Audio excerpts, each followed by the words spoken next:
Notre pays investit 40 milliards par an dans le domaine du logement et pourtant, c'est dans notre pays que les loyers sont les plus chers. Donc la majorité a décidé de s'atteler à ce dossier et de faire en sorte que les loyers baissent. Le premier point de la réforme concerne le logement social et ensuite viendra le secteur marchand.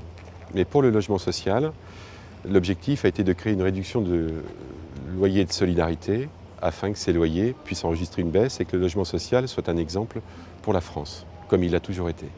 Premier geste du gouvernement pour montrer sa bienséance à la négociation et son appel à la négociation, avec l'électrochoc de l'article 52, c'est qu'il souhaite étaler la réforme sur 3 années, et ces 1,5 milliard qui seront donc pris au monde HLM le sera sur une partie de leur compte d'exploitation, d'autre part, et sur leur partie investissement, ce qui leur permettra de mieux appréhender ses conséquences et ça leur donnera le temps de pouvoir se réformer. Maintenant, et c'est l'objet de l'amendement du gouvernement, les attendus de la négociation sont posés et la négociation se poursuit.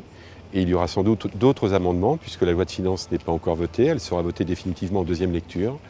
Et l'objectif, c'est de faire en sorte que ces mondes qui peuvent avoir des enjeux différents, l'État, le monde HLM, retrouvent des enjeux communs et s'approprient les contraintes des uns et des autres.